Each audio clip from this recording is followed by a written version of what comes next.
Пісьменнікі, краязнаўцы, гісторыкі не толькі Беларусі, але і краін СНД. Міжнародная супольнасць досыць шырокая. Даклады ў фармаце офлайн і онлайн. Сярод тэм, якія абмяркоўваліся, выданне краязнаўчай літаратуры, пошукавая даследчая праца, папулярызацыя краязнаўства. Мэта міжнароднага круглага стола – паказаць значэнне краязнаўства як напрамку, які адыгрывае велізарную ролю сёння ў выхаванні моладзі, у выхаванні пачуццяў павагі і любові да радзімы, адказнасці за яе будучыню і ролю ў непасрэдна літаратурным працэсе. Таму што гэта такі напрамак, які раскрывае, скажем, асабовую і творчую асобу пісьменніка, які раскрывае прадумовы, вытокі тэм, сюжэтаў, мастацкіх вобразаў у творах.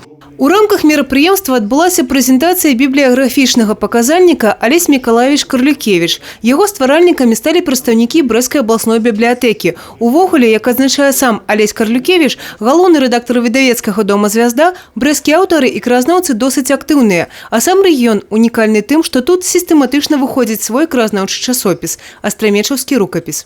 Я могу згадаць не толькі мастацкія кнігі, але згадаць і тыя альбомы, якія мы рабілі пры падтрымцы спецыяльнага фонда прэзідэнта па падтрымцы культуры і мастацтва, у прыватнасці альбом прысвечаны такому вядомаму драўлянаму разьбяру, як Мікалаю Тарасюку. Мы выдалі вельмі шмат мастацкіх краязнаўчых дакументальных кніг, у тым ліку і кнігу Анатолія Гладышчука, прысвечанага роду Нямцевічаў.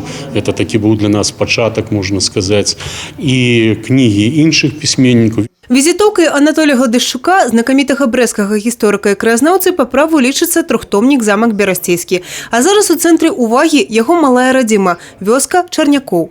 Падзеі яе станаўлення і асобы, звязаныя з гэтай зямлёй. Дарэчы, на старонках выдання і лёс мясцовай Джульетты і аднаго з першых на той час у Расійскай імперыі жанчыны-урача. Свои первые 18 лет я провел в Чернякове.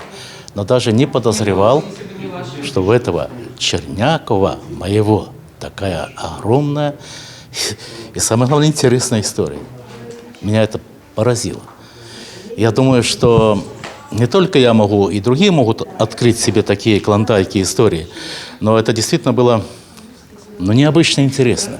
Такая літаратурная сустрэча, як гэты круглы стол, адлюстроўваюць краязнаўства і гісторыя роднага края – той пласт, які вельмі цікавы для шырокага кола чытачоў.